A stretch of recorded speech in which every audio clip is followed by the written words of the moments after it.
Tokoh yang keempat, Syekh Abdul Qadir Al-Jailani. Biografinya, Syekh Abdul Qadir Al-Jailani dilahirkan pada pertengahan bulan Ramadan pada tahun 471 Hijriah di Kampung Jilan. Ibunya adalah Ummu Al-Khair atau induk kebaikan.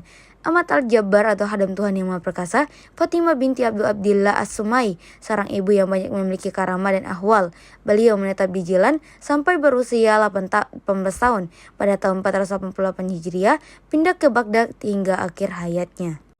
Mulai belajar sejak usia dini dengan mempelajari Al-Quran di bawah bimbingan Abu Al-Wafa Ali bin Uqail Al-Hanbali, Abu Hattam Mahfuz Al-Halwazani Al-Hanbali, belajar hadis kepada Abu Ghalib Muhammad bin Hasan Al-Bakalani, belajar fikih kepada Abu Sa'ad Al-Muhrimi, belajar bahasa dan sastra kepada Abu Zakaria Yahya bin Ali Al-Tibrizi, Sahib Hamad Ad-Dabas, dan dari yang terakhir ini ia juga mengambil tarekat.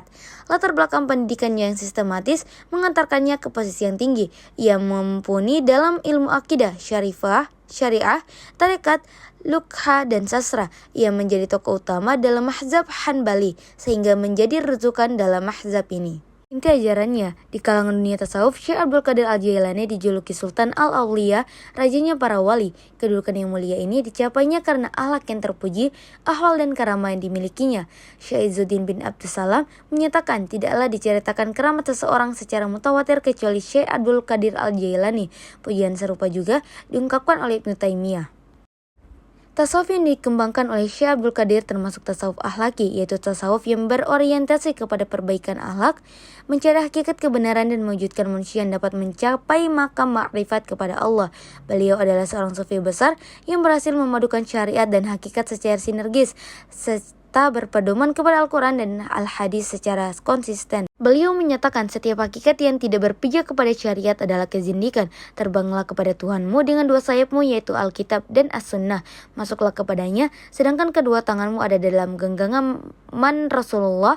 Jadikanlah Rasulullah Sallallahu Alaihi Wasallam sebagai temanmu dan pengajarmu. Biarkan tangannya menghiasimu dan membawamu kepadanya. Syekh Abdul Qadir melihat ajaran Islam dari dua aspek, yaitu lahir dan batin. Dalam setiap ayat Al-Quran juga mengandung makna lahir dan batin. Misalnya tentang tahara yang berarti bersuci. Bagi Syekh Abdul Qadir, bersuci terbagi menjadi dua.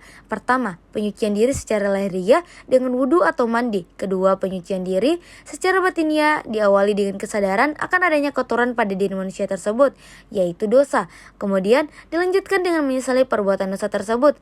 Cara penyucian batiniah harus mengambil jalan spiritual yang diajarkan dan dibimbing oleh guru atau mursyid spiritual yang otoritatif atau mempunyai sanad keilmuan yang jelas melalui taubat, talqin, zikir, tasfiyah, dan suluk.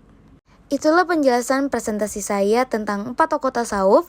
Semoga dapat dimengerti. Terima kasih atas perhatiannya. Wassalamualaikum warahmatullahi wabarakatuh.